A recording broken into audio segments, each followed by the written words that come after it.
Monday, October 7th, 1985. The 23,000-ton Italian cruise liner, Achille Lauro, is docked at the port of Alexandria, nestled along Egypt's picturesque coastline. For the passengers, this is day 5 of what should be a blissful 12-day Mediterranean voyage. The journey began in Genoa and has already included stops in Naples and Syracuse, with Alexandria being yet another idyllic port of call. By mid-morning, hundreds of passengers disembark for a day trip to Cairo, where ancient wonders await. A 2.5-hour drive to see the world-renowned pyramids. The air is alive with excitement as the majority of the ship's guests file into tour buses, cameras slung over their shoulders, ready for adventure. Little do they know, this journey will soon take a turn that no one could predict. With only 70 to 80 passengers left on board, along with the 340-member crew, the Achille Lauro prepares to leave Alexandria. The captain sets a course for the port of Ashdod in Israel, 225 kilometers east, where the ship is scheduled to reunite with its Cairo-bound tourists the following evening. At first glance, this is nothing more than another peaceful day on a holiday cruise. But by the time the tourists return to the port at 10:30 p.m., they will be greeted by a chilling mystery. The Achille Lauro will be gone. By nightfall, confusion gives way to panic. The dock remains empty for hours, and whispers of a delay soon spiral into an unthinkable reality. The Achille Lauro has vanished, leaving behind a trail of unanswered questions. Earlier that afternoon, far from the port of Alexandria, a Swedish radio station intercepted a distress call. 4 armed men had taken control of the Achille Lauro, steering it into dangerous, uncharted waters. But who were these hijackers, and what did they want? The answers would spark an international crisis like no other. As the sun climbed higher over the Mediterranean, the Achille Lauro continued its journey eastward, cutting through the calm waters with no outward sign of distress. But below deck, the atmosphere had shifted dramatically. At approximately 1 p.m., a chilling message crackled across the airwaves. A distress call, intercepted by a Swedish radio station in Gothenburg, sent shockwaves through international channels. 4 armed men had seized control of the ship. They had stormed the dining hall, where passengers were enjoying lunch, firing shots into the air and barking commands in a language many did not understand. Panic spread quickly as the gunmen forced everyone into the main lounge, their terrified whispers drowned out by the sounds of their captors' shouts. The hijackers, previously unnoticed among the passengers, had remained in the background for days. They had kept to themselves, their only interaction with the ship's crew being a brief exchange with a hostess early in the voyage. When asked where they were from, they offered a single word in reply: Norwegian. Now, their true intentions were becoming chillingly clear. Back in the United States, the White House was initially unmoved by the news. Terrorist incidents were an all-too-common occurrence in the 1980s, and for a brief period, it seemed like just another crisis in a long string of them. But everything changed at 4 p.m. when intelligence reports confirmed that American citizens were among the passengers. Suddenly, the situation escalated from a distant news event to a national emergency. The U.S. crisis response team went into overdrive, scrambling to gather information and determine the hijackers' demands. Meanwhile, on board the Achille Lauro, the ship's captain, Gerardo de Rosa, was forcibly escorted to the bridge, where he found himself face to face with the armed men. They bombarded him with demands in Arabic, struggling to communicate in broken English, and ordered him to set a new course, north towards the Syrian port of Tartus. Their earlier claim of being Norwegian nationals was now laughable, but their true identity and motivations remained a mystery. As the ship sailed deeper into the Mediterranean, the hijackers made their first public declaration. Over the radio, they identified themselves as members of the Palestinian Liberation Front, a breakaway faction of the Palestine Liberation Organization. Their demand was clear: the release of 50 Palestinian prisoners held in Israeli jails. The stakes had just been raised to an international level. The hijacking was no longer a simple case of piracy. It was now a geopolitical powder keg involving Italy, the United States, Syria, and, inevitably, Israel. The Italian government, under Prime Minister Bettino Craxi, found itself walking a fine diplomatic line. Italy had spent the past decade fostering stronger relationships with Arab nations, carefully balancing its position in the volatile Mediterranean political landscape. Officials in Rome were wary of acting too forcefully, fearing it could jeopardize Italy's standing in the region. Their initial stance was one of cautious negotiation, hoping to resolve the situation without bloodshed. However, behind closed doors, elite military units were quietly being mobilized, ready to respond if the crisis took a turn for the worse. On the other side of the Atlantic, the Americans took a far more aggressive approach. The Reagan administration maintained a zero-tolerance policy when it came to dealing with terrorists. As the Achille Lauro remained in international waters, the U.S. saw an opportunity for a military intervention and swiftly ordered Special Operations Forces, including the elite SEAL Team 6, to prepare for action. Plans were drawn up for a dramatic rescue, one that would put the lives of hostages and the reputation of the United States on the line. Meanwhile, aboard the ship, the hijackers began separating passengers, combing through their passports in search of specific nationalities. Their focus was clear. They were interested in American and British citizens. Among those singled out was an elderly, wheelchair-bound Jewish American named Leon Klinghoffer. His frail condition made him unable to follow the other hostages to the upper deck, and as his wife pleaded to stay with him, she was forced away, leaving him alone with his captors. What happened next would shake the world. As the Achille Lauro drifted further into the open sea, the hijackers tightened their grip on the vessel. Fear gripped the remaining passengers as the gunmen patrolled the corridors, their weapons always at the ready.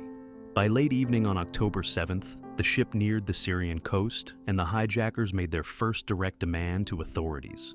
They contacted port officials at Tartus, insisting that they be allowed to dock and threatening dire consequences if their demands were not met. Their voices, crackling over the ship's radio, carried a chilling ultimatum. They demanded the release of 50 Palestinians imprisoned in Israel, or they would begin executing hostages. But Syria, under immense diplomatic pressure from both the United States and Israel, refused the ship entry. The Achille Lauro remained stranded in international waters, its fate hanging in the balance. The hijackers, growing increasingly agitated, issued a terrifying new threat. Executions would begin promptly at 3 p.m. The tension on board was suffocating. Passengers clung to one another, whispering prayers and reassurances, but their fear was undeniable. At 2:58 p.m., just 2 minutes before the deadline, a grim decision was made. The hijackers singled out Leon Klinghoffer, the wheelchair-bound American tourist, as their first victim. In a brutal display of cold-blooded violence, they shot him twice, once in the chest, once in the head, before ordering the ship's crew to dispose of his body overboard. The waves swallowed him whole, carrying his lifeless form toward the distant shore. Hours later, as intelligence reports of an execution filtered through diplomatic channels, the world reacted with shock and outrage. Unconfirmed rumors circulated within intelligence circles in Washington, suggesting that an American citizen had been killed. As the news reached the White House, the situation took on a new urgency. President Reagan, informed of the unfolding horror, convened his top advisors, pushing for swift action. In response, U.S. naval forces in the Mediterranean were placed on high alert, and the hunt for the hijackers intensified. Meanwhile, unaware that their crime had been discovered, the hijackers continued their negotiations. In a desperate attempt to secure an escape, they turned to an unexpected ally. Late that evening, a radio transmission was received from an Arabic language station in Cyprus. The voice on the other end, going by the pseudonym Abu Khaled, was no ordinary sympathizer. He was, in fact, the mastermind behind the operation. Mohammed Abbas, a senior figure in the Palestinian Liberation Front. Abbas's instructions were clear. The hijackers were to set course for Port Said in Egypt and surrender the ship without harming any more hostages. What the hijackers didn't know was that their leader was now under intense scrutiny. Hours before the transmission, Abbas had been detained in Cairo while en route to Tunis, unaware that the Egyptian government had been monitoring his movements. Brought into negotiations as a supposed mediator, Abbas found himself walking a dangerous tightrope, playing both sides of the crisis.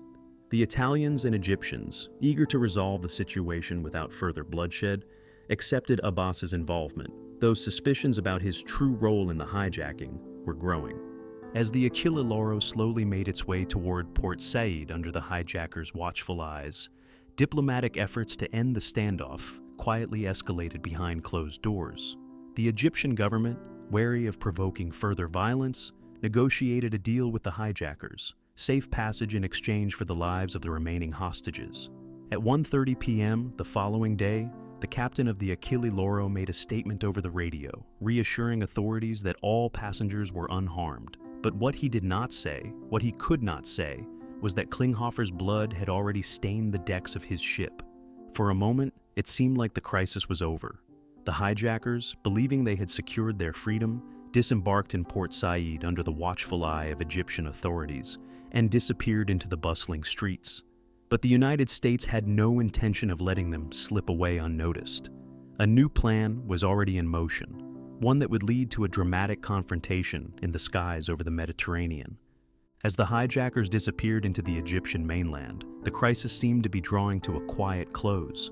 The Italian and Egyptian governments, eager to avoid further escalation, were satisfied that the remaining passengers and crew of the Achille Lauro were safe. But behind the scenes, tensions were reaching a breaking point. The United States, furious over the murder of Leon Klinghoffer and the apparent leniency shown to the hijackers, was preparing to take matters into its own hands. Intelligence reports confirmed what many had suspected.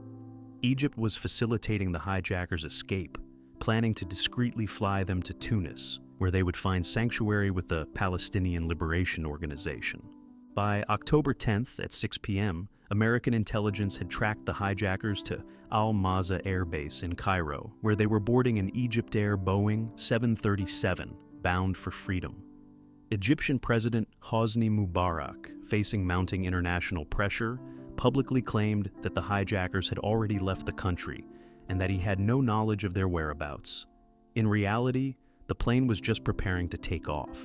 The United States, determined not to let them slip away, had one last chance to intervene. As the Egyptair flight took off under the cover of darkness, a task force led by the USS Saratoga, stationed in the Mediterranean, sprang into action. At 8:15 p.m., 4 U.S. Navy F-14 Tomcats, accompanied by support aircraft, roared into the sky, tracking the 737 as it headed north toward Tunis.